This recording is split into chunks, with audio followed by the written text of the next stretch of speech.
오늘은 성령 강림 후 세 번째 주일 예배로 하나님께 영광을 돌리게 됐습니다. 지지난 주일에 시작된 성령 강림 후 주간을 여러분과 함께 보내고 있는데요. 오늘은 여러분과 함께 예수님이 이 땅에 있는 우리 모두에게 주신 최고의 선물, 평안이라고 하는 단어에 대해서 한번 생각을 해보고자 합니다. 요즘에 우리가 잘 보는 뉴스, 국내 뉴스나 또는 전 세계 뉴스로 여러분들 가만히 보면 굉장히 도처에서 일어나는 많은 사건, 사고 같은 걸 보면 굉장히 사람들이 두려워하고 불안해하는 모습이 이게 세계 도처에 있습니다. 불안과 두려움이나 스트레스가 이제는 우리 입에 아주 붙어 있습니다. 며칠 전에 광주에서 5층짜리 상가 건물을 철거하다가 이게 도로변 쪽으로 무너져가지고 그 건물 바로 앞에 정차했던 버스에 탔던 사람 9명은 죽고 8명은 심한 중상을 입었습니다. 그 사건 있고 이후에 많은 사람들이 길거리 가다가 이렇게 무슨 가림막 같은 걸 해놓고 철거하거나 아니면은 공사 중인 곳, 사람들이 지나가기가 너무너무 두렵다는 말을 많이 합니다. 도처의 위험이 너무너무 많죠. 비단 철거 장소뿐만 아니라 우리나라 산업체, 일터에서 일어나는 크고 작은 사건들이 얼마나 많이 일어나나요? 타워 크레인에서 일하시는 분들이 1년에도 몇 차례씩 사고가 나서 사망하고, 또 공장에서 일하는 사람들이 여러 가지 이유로 인해 사망하고, 자동차 사고는 말할 것도 없고, 요즘에는 또 백신 맞으니까 어떤 경우에는 또 백신에 대한 두려움을 갖고 있는 분들도 많이 있는 것 같습니다. 어떤 사람들은 가상화폐에 투자했다가 이게 폭락하면서 전 재산을 잃지 않을까 하는 두려움, 또 옛날에 없었던 질병들이 만들어지고, 그리고 예측할 수 없는 세계 경제나 또 정치적인 상황의 변화 때문에 얼마나 많은 사람들이 두려워하나요? 요즘에 우리들의 화두는 늘 어떻게 하면 좀 두려움으로부터, 불안함으로부터 해방받을 수 있겠는가 하는 것 아닌가요? 가만히 보면 인간이 이 땅에서 갖게 되는 가장 궁극적인 그 소원은 다름이 아니라 내가 좀 편안했으면 좋겠다. 내가 마음이 좀 평안해졌으면 좋겠다는 생각. 이건 지위고하를 막론하고 빈부격차를 막론하고 인류 모두에게 있는 가장 커다란 숙제 아닌가요? 그래서 여러분과 제가 오늘 듣고자 하는 하나님의 말씀은 그 인류가 보편적으로 원하는 그 평안이라고 하는 단어입니다. 도대체 예수님이 우리들에게 주시겠다고 하시는 이 평안은 뭐고, 어떻게 얻을 수 있고, 그리고 세상에 있는 많은 사람들이 깜빡 속고 있는 세상이 줄 수 있다고 여기는 평안은 도대체 왜 그것이 허구인가? 여러분과 제가 이런 것들을 한번 알게 되면 불안해하고 있는 현대인들에게 우리가 이 강력하게 이 복음의 메시지를 증언할 수 있지 않을까 하는 생각이 듭니다. 예수님은 제자들에게 마지막 긴 특별 설교를 하고 계세요. 예수님이 하신 이 요한복음 14장 이후의 이 설교는 예수님이 이 땅에 계실 때 제자들이 하셨던 굉장히 긴 설교 내용인데, 그 긴 설교 내용 가운데 중요한 주제가 예수님이 이 땅에 보내실 성령님이시고 그 성령의 역할이 굉장히 중요한 내용으로 오늘 본문에서 다뤄지고 있습니다. 성령이 여러분과 저에게 가져다 줄 선물, 오늘은 바로 평안입니다. 여러분과 제가 그토록, 인류가 그토록 갈구하는 이 평안, 도대체 왜 예수님은 이 평안을 제자들에게 주시겠다고 하셨을까요? 예수님의 상황, 예수님이 계셨을 때의 상황과 오늘날 우리 인류의 상황은 다르죠. 그런데 예수님 계셨을 때 제자들이 느꼈던 그때의 상황과 지금의 상황은 다르지만 어떻게 보면 그때보다 더 우리들에게 절실히 요청되는 게 평안 아닌가요? 이런 의미에서 오늘 여러분과 제가 듣고자 하는 이 하나님의 말씀은 굉장히 우리들의 삶을 바꿀 수 있는 아주 굉장히 중요한 단서를 제공하고 있다고 생각을 합니다. 첫 번째, 오늘 본문을 보면 예수님이 이런 말씀하십니다. 평안을 너희에게 끼치는데 나의 평안을 너희에게 주노라 그랬어요. 평안이 뭔가 이런 것에 대한 일반적인 정의는 제가 말씀드릴 필요가 없어요. 근데 중요한 건 오늘 본문에 보면은 내가 너희들에게 평안을 주는데 그 평안이 나의 평안이다. 예수님 자신의 평안이라고 이야기를 합니다. 자, 이 본문이 왜 의미가 있을까요? 오늘 본문에 보면은 예수님이 나의 평안을 너에게 주노라 그랬습니다. 첫 번째 우리가 관심 가져야 될 내용은 평안의 근원이 어디냐 하는 것입니다. 평안은 어디서 올까요? 샬롬이라고 하는 히브리어의 이 샬롬은 본래가 부요함 또는 안전함 이런 뜻입니다. 부요하고 안전하고 그리고 조용한 이런 뜻이에요. 근데 요즘 평화의 개념은 뭔가요? 쌍방간에 다툼이 없고 전쟁이 없으면 평화인가요? 성경이 말하는 샬롬, 헬라어의 에이레네 이 단어는 단순히 갈등과 싸움이 전쟁이 없는 상태를 의미하는 게 아니고요. 마음의 넉넉함, 마음의 부요함, 마음의 안정감 이런 걸 가리켜 평화라고 얘기를 했습니다. 그런데 중요한 건 이 평안의 근거가 어디냐 하는 것입니다. 예수님이 나의 평안이라고 한 의미는 뭘까요? 그것은 평안이라고 하는 단어는 즉 부요함, 넉넉함, 안전함 이 근원은 세상이나 인간이 아니고 예수님 자신이시라는 것입니다. 불행하게도 요즘에 많은 사람들은요 안전하고 편안하고 그리고 넉넉하고 이런 모든 평안의 개념을 세상에서 찾으려고 합니다. 저도 그런 게 없지 않아 있죠. 세상적인 요소, 세상적인 어떤 물건, 조건이나 상황이 나를 편안하게 해준다고 생각을 합니다. 대부분의 사람들은 그렇게 생각해요. 그런데 예수님은 오늘 본문에 뭐라고 말씀하시냐면 나의 평안이라고 이야기하면서 예수님 자신이 평안을 소유하고 계신다고 이야기합니다. 이 말을 우리가 거꾸로 올라가게 되면 평안이라고 하는 것은 이 세상이 조건이 사람들이 만들어서 사람들에게 줄 수 있는 게 아니고요. 평안은 근본적으로 신적인 개념, 하나님에게서 온다는 것입니다. 만약에 평안이 인간에게서 오지 않고 하나님에게서 오는 것이라고 한다면 여러분과 제가 평안을 얻을 수 있는 방법은 하나밖에 없습니다. 그래 예수님은 그걸 아셨어요. 예수님이 떠나가시고 나면은 제자들이 땅에서 홀로 남겨져서 불안한 삶을 두려운 삶을 살 거라 예수님 아셨기 때문에 너희가 내가 없었을 때 인간적으로 느끼는 그런 두려움 그거 세상에는 돈이 세상에는 어느 누구가 너희들을 잡아들여서 박해하거나 벌 주지 않는다고 그래서 너희들이 평안해지는 게 아니고 즉 너희들이 이 세상에서 얻을 수 있는 평안은 세상이 너희들에게 주는 게 아니라는 거죠. 이 평안은 샬롬은 근본적으로 하나님에게서 옵니다. 그래서 예수님은 나의 평안이라고 이야기를 하셨어요.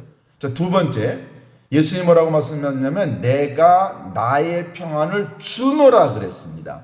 그 말은 뭐예요? 여러분과 제가 평안을 만들 수 있다는 게 아닙니다. 여러분과 제가 무슨 노력을 해가지고서는 마음의 넉넉함, 마음의 안정감, 마음의 부요함, 즉 샬롬, 평안이라고 하는 걸 여러분과 제가 만들 수 있나요? 모두에 말씀드리네요. 평안의 근원은 하나님 자신이십니다. 왜요? 하나님 자신이 완벽하시기 때문에 말씀 한마디로 우주 만물을 창조하신 아버지 하나님, 사랑과 믿음과 소망, 세상에 있는 모든 아름다운 개념들은 모두가 다 신적인 개념, 하나님으로부터 온 것들인데 바로 이 평안이 하나님으로부터 온 것이기 때문에 하나님이 주셔야 여러분과 제가 받을 수 있어요. 여러분, 이것에 대해서 많은 사람들이 오해를 합니다. 여러분과 제가 노력하면 평안해질 수 있을까요? 예수님은 내 평안을 너에게 준다고 말씀하셨기 때문에 예수님은 주시는 분이고 여러분과 저는 평안을 예수님으로부터 받아야 누릴 수 있다는 겁니다. 그러니까 여러분과 제가 이 땅에서 샬롬의 삶, 평안의 삶을 살 수 있는 방법은 세상으로 가는 게 아니고 예수님에게로 돌아가는 거죠. 자, 이런 의미를 여러분과 제가 먼저 깨닫고 인정을 하게 되면, 그러면 이제 예수님이 하신 말씀의 의미를 깨닫게 됩니다. 자, 예수님이 중반전에 뭐라고 그랬습니까? 내가 너희들에게 평안을 주노라. 그러면서 하시는 말씀이 내가 너희에게 주는 것은 세상이 주는 것과 같지 아니하니라 그랬어요. 즉, 예수님이 여러분과 제게 주시는 평안과 세상이 우리 인간에게 주는 평안은 근본적으로 다르다는 겁니다. 그러면 예수님이 주시는 평안을 보기 전에 일반적으로 세상이 우리들에게 줄 수 있다고 여기는 평안은 도대체 어떤 것이고 왜 그것이 허구인가를 한번 볼까요? 첫 번째, 세상이 인간에게 가져다 주는 평안. 첫 번째, 그것은요, 세상이 인간에게 가져다 주는 평안은 일시적입니다. 일시적이에요. 한시적이고요. 자, 예를 한번 들어볼까요?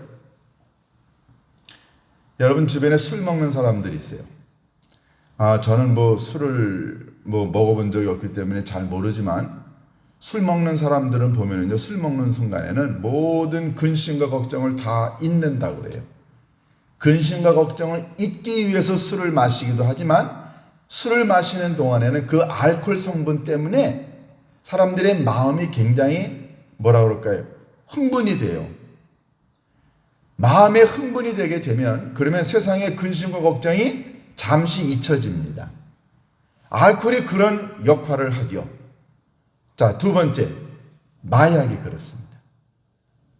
마약이 환각작용이 있어가지고 마약을 먹게 되면 순간적으로 뇌의 기능을 마비시켜가지고 모든 것들이 다 핑크빛으로, 모든 것들이 아름다워 보인다고 그래요. 그래서 마약기가 떨어지게 되면 그러면 불안해지고 초조하고 그래서 또다시 마약을 복용하게 됩니다. 술하고 똑같은 거죠. 자, 그 다음에 성적인 유혹, 섹스도 마찬가지입니다.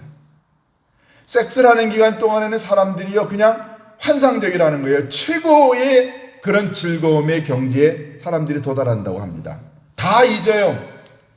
섹스하는 동안에는 돈이고 권력이고 슬픔이고 고통이고 다 잊어버려요. 육체가 가져다주는 쾌락이 사람으로 하여금 정말 너무너무 좋다. 그러니까는 한번 중독되게 되면 못 빠져나와요. 보세요. 알코올이나 마약이나 섹스나 다 근본은 똑같습니다. 순간적으로 사람들에게 쾌락을 가져다주고 마음의 기쁨을 가져다 주는 거죠. 또 여러분 운동도 그렇습니다. 운동하는 사람들 보면은요, 운동하는 그 순간에는 세상에는 모든 것들을 다 잊어요. 어느 목사님이 축구를 굉장히 좋아하는데 이분이 아침에 운동장에 나가서 하루에 꼭 2시간, 3시간씩 볼을 차요. 근데 그 목사님이 축구하면은 왜 좋으냐 그랬더니 필드에 나가서 뛰는 동안에는 온통 근심과 걱정과 염려를 다 잊게 된답니다. 그러니 사람들이 운동에 몰입을 합니다. 자, 그 다음에 어떤 사람은요, 힘들고 어려우면 음식을 먹는 사람들이 있어요. 폭식을 합니다. 먹는 순간은 너무너무 행복해요. 맛있는 거 먹고 좋은 거 먹으면. 그러니까 음식이 몸 안에 들어가는 동안에 뇌를 자극해가지고는 사람에게 어떤 만족감을 가져다 줍니다. 이런 얘기를 더 하라고 그러면 수도 끝도 없이 할 수 있어요. 자, 근데 여러분 보세요. 마약을 하든 알코올을 하든 섹스를 하든 아니면은 무슨 뭐 세상에 어떤 그 환락에 빠져 있든 아니면 운동을 하든 음식을 하든 이 모든 것들이 일시적으로 순간적으로 잠깐 사람에게 평안과 기쁨과 환락 같은 걸 가져다 줄 수 있지만 이 모든 것들의 공통점은 뭔가요? 일시적이라는 겁니다. 그때뿐이에요. 사실 이런 것들은요 굉장히 아주 효과가 금방 나타납니다. 순간적으로 짧게는 아주 금방 이런 것들이 사람의 마음에 평안을 가져다 줄 수 있고 즐거움과 행복을 가져다 주기도 합니다. 그래서 이런 것들보다 더 빨리 만족과 기쁨과 평안을 가져다 주는 건 없어요. 그런데 이런 거는 그때뿐이라는 거죠. 굉장히 한시적이고 제한적이고 찰나적입니다. 그런데 보세요 여러분, 술에서 깨어나면 어떻게 되나요? 술에서 깨어나면 어떨까요? 그러면 과거로 다시 되돌아갑니다. 그러면 과거로 다시 되돌아간다는 말은 뭐예요? 그럼 또다시 불안해질 수 있고 또 두려워질 수 있고 또 세상이 비관적일 수 있어요. 그러니까 또다시 술을 또 먹습니다. 그래서 또다시 마약을 하게 되고요. 그래서 또다시 성적인 유혹에 빠지기도 합니다. 그래서 또다시 음식을 찾습니다. 여러분 이 모든 것들은 다 순간적으로 사람을 환각작용을 시켜서 사람으로 하여금 기쁨이나 아니면은 행복이나 평안을 누리게 하지만 이런 것들이 끝나고 나면 다시 원래 상태로 되돌린다는 게 문제죠. 이건 꼭 뭐와 같냐면요 진통제하고 같습니다. 우리가 두통이나 무슨 근육통이나 이런 것들 오게 되면은 우리가 진통제를 먹어요. 여러분 진통제를 먹으면 몇 시간 동안은 급하게 빨리 효과가 나타납니다. 안정이 되는 것 같아요. 그러나 진통제라는 게 하루 24시간 내내, 일주일 내내, 한 달 내내 평생 먹을 수 있는 게 아닙니다. 이거는 증상이 있을 때만 먹어야 되는데 증상이 또다시 되돌아오게 되면 또 먹어야 돼요. 여러분 세상에 가져다주는 평안이라는 게 이런 것들이 다 진통제나 몰핀과도 같아요. 순간 잠시 동안 고통을 잊게 만들지만 그것이 지속적으로 가져다 주지 않는다는 겁니다. 여러분 혹시 제가 말씀드린 이런 것들 한번 해보신 적 있어요? 그것이 여러분에게 지속적이었나요? 사마리아 성에서 만난 한 여인과의 대화에 보면은 예수님이 이걸 아주 분명하게 이야기하십니다. 대낮에 한 여인이 물을 길러 왔어요. 예수님이 남편을 데려와요. 남편이 없습니다. 그래 맞아. 이미 있었던 다섯 명의 남편도 내 남편이 아니었다. 예수님이 이 여인과 그런 대화를 하시면서 뭐라고 그랬어요? 네가 마시는 이 물은 내가 매일매일 길어와야 돼. 매일매일 먹어야 되지만 내가 너에게 주는 물은 한 번 먹으면 끝이다. 여러분 사람들은 매일매일 약에 취하고 환락에 취하고 술에 취하고 운동에 취하고 먹는 것에 취해서 순간순간 그런 평안을 얻으려고 노력하지만 그것은요 그때뿐이라는 거죠. 두 번째, 세상이 주는 평안은요 이건 굉장히 상황적이고 그리고 환경적인 평안입니다.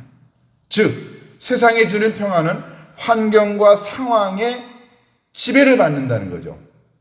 즉 주변에 있는 많은 요인들에 의해서 평안이 좌우가 된다는 겁니다. 예를 들어서 내가 소유가 많아요. 은행에 잔고가 많아. 돈도 많이 벌어. 그러면 내가 조금 편안할 수 있다고 생각을 해요. 또 어떤 경우 내 지위가 높으면 내가 높은 지위에 있으면 내가 낮을 때보다 훨씬 더 평안하다고 생각하고요. 배경이 너무너무 좋아. 그리고 내가 인기가 너무너무 많아. 그러면 이런 것들이 나에게 행복과 기쁨과 평안을 가져다 준다고 생각을 합니다. 외모가 그렇고 학력이 그래요. 그런데 보세요. 이 모든 것들, 이 상황과 조건, 환경 이런 것들이 영원한가요? 사람이 영원히 죽는 날까지 부자인 사람, 그래서 그 부자인 그 재물이 나에게 평안을 가져다줬다라고 이야기하지만, 그러면 세상에 있는 모든 부자들은 다 평안한가요? 세상에 높은 지위에 있는 사람들은 그럼 다 평안한가요? 그리고 그 지위와 권력과 명예와 부유함과 외모와 배경이 영원히 가냐고요. 요즘에 가상화폐가 폭락하면서 많은 투자자들이 지금 죽기 일보 직전이라고 이야기합니다. 요즘 젊은 사람들이 회사 5년 10년 다니고 난 다음에 돈 좀 모았는데 가상화폐가 뜬다고 하니까 거기에 그냥 몇 억씩 투자했던 사람들 지금 다 망해서 죽기 일보 직전이에요. 돈이 나에게 평안을 가져준다고 생각했는데 그거는 있다가도 없어지는 겁니다. 지위라는 게 그렇고 외모라는 게 그런 거죠. 배경이 없어지게 되면 사람들은요 두렵고 불안해집니다. 누군가가 나를 도와주고 지켜주는데 그 사람이 없어지게 되면 그러면 나 홀로 남아요. 얼마나 두렵습니까? 인기가 사그라들면 그러면 자신의 자존감도 없어지죠. 외모가 변하면 사람이 자신감도 없어집니다. 세상이 주는 평안이라는 게 이렇습니다. 굉장히 상황적이고 환경적인 요인의 지배를 받는다는 거죠. 그러니까 일시적인 겁니다. 세 번째, 세상에 주는 평안은요, 이것은 자기 자신의 능력에 의존하게 만듭니다. 야, 평안은 내가 만들 수 있어. 내가 마음을 잘 먹어봐. 내가 적극적으로 한번 생각해봐. 내가 한번 긍정적으로 생각해봐. 너 마음 먹기에 달려있어 라고 세상은 이야기합니다.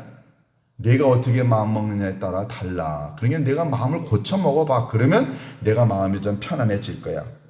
야, 원래 다 그런 거야.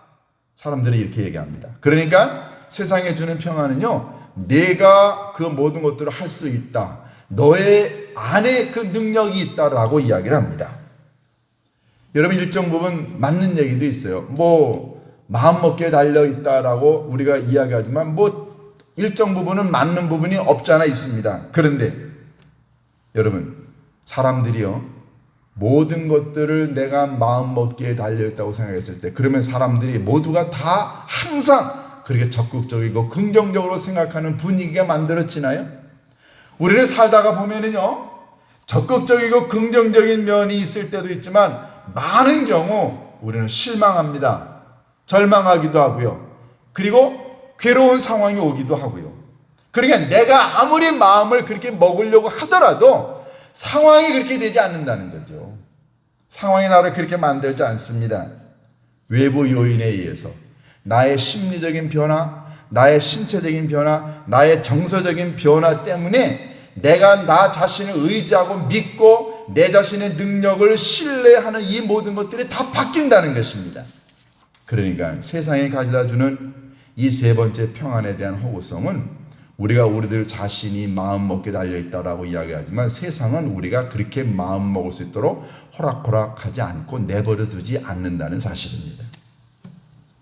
자, 이 세 가지가 제가 생각해 본 세상에 가져다 주는 평안이에요. 예수님이 그걸 염두에 두셨습니다. 그래서 말씀하시기를 내가 너희들에게 주는 평안은 세상에 주는 것하고 다르다 그랬어요. 그러면 예수님이 주시는 평안은 어떤 걸까요? 이게 이제 오늘 이 본문의 초점입니다. 첫 번째, 예수님이 주시는 평안은요, 순간적이거나 한시적이지 않고 이건 영원합니다. 예수님이 사마리아 여인과의 대화에서 이런 얘기를 하셨어요. 너가 마시는 이 물은 매일매일 마셔야 되지만 내가 너에게 주는 물은 영원히 목마르지 아니하리라. 여러분과 제가 예수님 안에, 예수님이 우리 안에 예수님이 말씀한 것처럼 내가 내 평안을 너에게 주노라. 예수님의 평안을 여러분과 제가 갖고 있으면 우리요 힘들고 어렵긴 하지만 그래도 그 가운데 우리 안에 계신 예수님이 주시는 이 평안 때문에 우리 항상 평안을 유지할 수 있습니다. 여러분, 평안은요, 예수님이 주신 평안은 샘물과도 같은 거예요. 여러분, 강물이라는 게, 냇물이라는 게, 또라이라는 게 말라버릴 수 있습니다. 그런데 샘물은 계속해서 흘러나와요. 예수님은 그래서 자기 자신이 사람들에게 주는 걸 생수, 샘물이라고 표현하셨어요. 그러니까 세상에 주는 것은 일시적이고 한정적이지만 예수님이 주시는 평안은 영원히 변치 않는 하나님이 주시는 거기 때문에 그건 변함이 없습니다. 두 번째, 예수님이 주시는 평안은요, 환경과 조건과 상황에 구애를 받지 않습니다. 예수님 자신이 어제와 오늘이 동일하신 분이세요. 상황과 환경에 만약에 영향을 받는 평안이라고 한다면 그것은 가짜입니다. 우리 한번 예를 들어볼까요? 사도 바울이 빌립보에서 복음을 증언하다가 감옥에 갇혔죠. 바울과 실라가 빌립보 지하 감옥에 갇혔어요. 우리가 성지순례 갔을 때 터키에 가가지고 이 사도 바울과 실라가 그때 당시에 이렇게 지하 감옥에 갇혀 있었던 그런 그때 당시의 감옥을 저희들이 들어가 봤습니다. 지하 감옥이라는 게 이렇게 가서 뭐 계단을 많이 타고 내려가는 게 아니고요. 이렇게 가다가 보면은 굴 같은 것들이 있는데 그걸 조금 팠어요. 그래가지고 밑으로 이렇게 조금 내려가죠. 여러분, 바울과 실라가 감옥에 갇혀 있고 난 다음에 판결을 받으면 그 다음날 사형이에요. 그런데 바울과 실라가 뭐 했나요? 감옥 안에서 찬송했다고 그랬어요. 그리고 하나님께 기도했다고 그랬습니다. 여러분, 상황과 환경을 보면 사도 바울은 지금 마음이 편안해 가서는 기도하고 찬송 부를 때가 아닙니다. 만약에 세상이 주는 평안이 환경과 조건과 상황이 가져다주는 선물이라고 세상은 그렇게 얘기한다고 한다면 사도 바울의 입장은 상황은 환경은 지금 평안이라는 건 찾아볼 수 없는 거예요. 그런데 사도 바울이 그토록 감옥 안에서 죽음을 앞두고 그가 마음의 평안을 갖고 기쁨의 찬송을 부를 수 있었던 이유는 뭔가요? 그것은 하나님이 주시는 평안은 상황과 환경을 초월한다는 것입니다. 자꾸만 그런데 우리는요, 이 세상이 주는 평안에 의존하려고 그래요. 상황이 좋아지면 마음이 편안해질 거야. 그 상황이 나빠지게 되면 평안이 없다고 한다면 그게 진짜인가요? 여러분, 진짜 평안은 상황과 환경과 관계없이도 내 안을 떠나지 않고 나를 지켜주고 나에게 새 힘을 주는 게 진짜 평안 아닌가요? 사도 바울은 감옥 안에서 하나님을 믿고 따르고 의지하는 그 믿음 때문에 평안을 경험할 수 있었습니다. 세 번째, 예수님이 주시는 평안이 왜 세상에 있는 것과 다를까요? 예수님이 주시는 평안은 우리 인간이 어떤 마음을 먹느냐에 따라서 달려있는 인간의 능력에 따라서 평안이 오고 안 오고가 아니라 예수님이 주시는 평안은 예수님 자신을 의지할 때 받는 선물이라는 거예요. 예수님 분명히 얘기하시면 내가 너에게 평안을 주노니 그랬어요. 이 말은 여러분과 제가 예수님이 평안을 주셔야 받을 수 있다는 겁니다. 내게서 나오는 게 아니라는 거예요. 부모가 자녀에게 평안을 줄 수 있어요? 일정 부분 세상적으로 조금은 줄 수 있죠. 그러나 힘들어하고 어려워하는 자녀에게 정말로 평안을 줄 수 있는 건 부모님이 아니고 예수님 자신이십니다. 예수님 뭐라고 그랬어요? 너희가 환난을 당하나 담대하라. 내가 세상을 이겼노라. 환난을 너희들이 당할 거야. 너희들이 환난을 당할 거야. 예수님은 우리를 위해서 환난을 제거해 주겠다고 얘기하시지 않았어요. 환난을 없애주겠다고 얘기하지 않으셨어요. 환난을 당할 거야. 그러나 걱정하지 마. 내가 세상을 이겼어. 왜냐하면 내가 너희들에게 주는 환난이 있으면 그러면 너희들이 그 환난과 어려움 속에서도 평안을 경험할 수 있다라는 거죠. 그러니까는 세상에 주는 것과 달리 예수님이 주시는 평안은 예수님으로부터 오는 겁니다. 마지막 네 번째, 예수님이 주시는 환난은 이제 평안은요 어떻게 다르냐면은 예수님은 우리에게 고통과 아픔과 어려움 가운데서도 이 평안을 경험할 수 있다고 말씀하십니다. 어느 한 부자가 있었어요. 이 부자가 사업하다가 너무너무 힘들고 어려워요. 그래서 어느 날 자기의 마음을 좀 부드럽게 하고 평안의 상태로 만들고 싶어가지고는 당대에 굉장히 유명한 화가를 초청을 했습니다. 그래서 그에게 거액을 주면서 정말로 평안한 상태가 뭔지를 좀 그림으로 좀 그려다오. 그래가지고 이 사람이 거액의 돈을 받고 이제 자기 화실에 가서 그림을 그립니다. 정말로 평안한 상태는 어떤 것인가? 한번 그림을 그려보자. 그래가지고 이제 그림을 그려 갖고 왔어요. 갖고 왔는데 뭐 예쁜 산에 꽃, 나비, 새, 집, 뭐 너무너무 아름다워요. 그걸 가지고 왔는데 이 부자가 가만히 보니까 자기가 원하는 평안이 아니에요. 그 되돌려 보냈죠. 제가 원하는 평안이 아닙니다. 이 화가가 그럼 도대체 이 사람이 원하는 평안이 뭘까? 아무리 생각해도 정말 진정한 평안이 뭔지를 알 수가 없었어요. 그래서 이 화가가 하나님께 기도를 드렸습니다. 하나님, 정말로 사람에게 필요한 평안은 도대체 언제 오는 건가요? 하나님이 영감을 주셨죠. 그래가지고 이 사람이 그림을 그려가지고 이 부자에게 가지고 갔습니다. 여러 가지 부자에게 탁 보여주는 순간 이 부자가 감동을 받았어요. 맞습니다. 내가 원하는 평안은 바로 이런 거였습니다. 정말 이 그림을 보니까 정말 평안이 이런 거구나 라고 깨달을 수 있네요. 어떤 그림이었을까요? 이 그림은요, 바닷가에 깎아지른 듯한 아주 그냥 절벽이 있는데요. 이 파도가 얼마나 센지 그냥 파도가 한번 치게 되면은 이 깎아지른 절벽의 반까지 올라오는 거예요.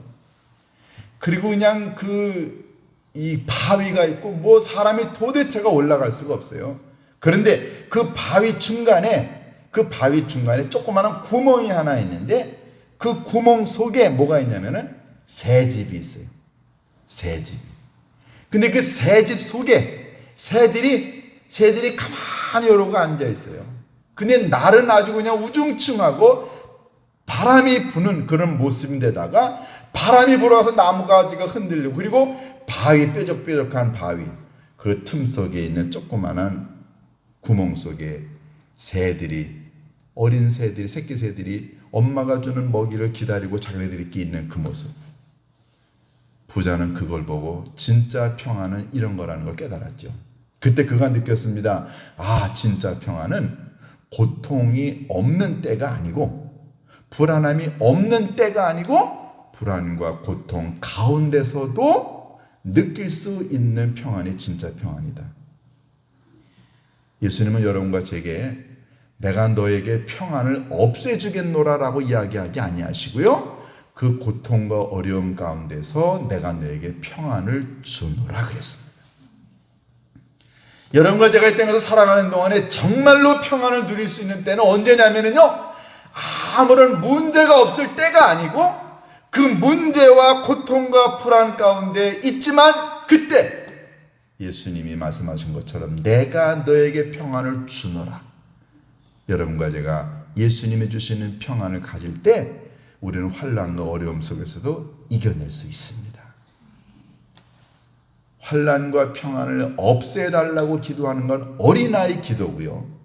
성숙한 믿음이 있는 사람의 기도는 하나님, 이 고난과 아픔과 어려움 가운데서도 나로 하여금 흔들리지 않는 마음의 진정한 평안을 허락하옵소서. 아버지 하나님이 여러분과 제게 그 평안을 주시려고 오늘 여러분을 예배의 자리로 초청하셨습니다. 이 예수님이 주시는 평안은 세상에 주는 평안하고 너무너무 다릅니다. 이 평안을 여러분과 제가 살면서 경험할 수 있기를 주님의 이름으로 축원합니다. 기도하십니다. 고마우신 아버지 하나님, 세상에 있는 많은 사람들은 평안을 노래합니다. 평안을 원합니다. 그런데 아버지 하나님, 세상이 주는 평안은 일시적이고 상황과 환경의 영향을 받고 자기 자신의 능력을 믿는 것이지만, 그러나 이 모든 것들은 다 없어지는 것임을 깨닫습니다. 아버지 하나님, 정말로 진정한 평안은 고통과 아픔이 없는 상태가 아니고 고통과 아픔과 환난 가운데서도 흔들리지 않는 아버지 하나님 주시는 평안임을 믿습니다. 아버지 하나님, 저희들이 살면서 얼마나 힘들고 어려운 때를 경험하나요? 요즘처럼 코로나 팬데믹 시대 때문에 많은 사람들이 직장과 건강과 관계, 너무너무 힘들고 어려운 때를 보내고 있습니다. 그러나 아버지 하나님, 우리는 이 가운데서도 주님이 주시는 마음의 평강을 경험할 수 있을 줄로 믿습니다. 하나님, 오늘 예배를 드리면서 하나님께 기도를 드립니다. 아버지 하나님, 세상에 주는 평안이 아니라 아버지 하나님이 주시는 평안으로 우리들의 삶을 바꿀 수 있게 해달라고 간곡하게 기도하는 주의 백성들 되게 인도하여 주옵소서. 예수님의 이름으로 기도하옵나이다. 아멘.